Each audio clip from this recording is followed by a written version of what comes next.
కొంతమందికి కళ్ళ కింద నలుపులు ఎక్కువ ఉంటాయి. ఈ నలుపులు ఎక్కువ వచ్చేవారిలో స్ట్రెస్ అండ్ యాంగ్జైటీ లెవెల్స్ ఎక్కువ ఉన్న వారికి, నిద్ర లేని వాళ్ళకి ఇట్లాంటివి వస్తాయి. ఈ కరక్కాయ అరిగించి కరక్కాయ పేస్ట్ని లేపనాన్ని కళ్ళ కింద అట్లా రాస్తే నలుపు వర్ణం తగ్గుతుంది. ఎందుకు అంటే ఈ స్ట్రెస్, యాంగ్జైటీ, డిప్రెషన్ ఇట్లాంటివి ఉన్నప్పుడు కార్టిజాల్ హార్మోన్ ఎక్కువ అవుతుంది. ఈ కార్టిజాల్ హార్మోన్ ఎక్కువైనప్పుడు ఈ థైరోజినేజ్ అనే నలుపు వర్ణాన్ని ఉత్పత్తి చేయడానికి ఏ హార్మోన్ కావాలో అది పెరిగిపోతుంది అనమాట.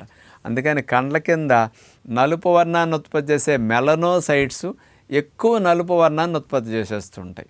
అందుకని కరక్కాయ పేస్ట్ ఇట్లా అప్లై చేసినప్పుడు బ్లడ్ సప్లై బాగా పెరిగి కళ్ళ కింద భాగాల్లో ఆ ఉబ్బులు వాపులు కొంచెం తగ్గుతూ ఆ నలుపు వర్ణాన్ని ఉత్పత్తి చేయకుండా ఆ మెలనోసైట్స్ని శాంతింపచేసి ముఖ్యంగా ఈ కార్టిజాల్ హార్మోన్ని తగ్గించి బ్లడ్ సప్లై ద్వారా అక్కడ హీలింగ్ బాగా జరిగేటట్టు మంచిగా కరక్కాయ పేస్ట్ చేస్తుంది అనమాట. అందుకని ఎవరికైనా కళ్ళ కింద నలుపులు కొద్దిగా తగ్గాలనుకున్నప్పుడు కరక్కాయని పేస్ట్లా చేసేసి దాన్ని కాస్త అప్లై చేసి పావుగంట 20 నిమిషాలు అట్లా ఉంచుకోగలిగి తర్వాత కడిగేసుకుంటే ఇలాంటి మార్పు న్యాచురల్గా రావటానికి ఏ విధమైన లోషన్స్, కెమికల్స్ వాడకుండా ఇది ప్రకృతి ప్రసాదించిన కరక్కాయ. ఏదో దగ్గు తగ్గడానికే కరక్కాయ నోట్లో పెట్టుకుంటూ ఉంటారు.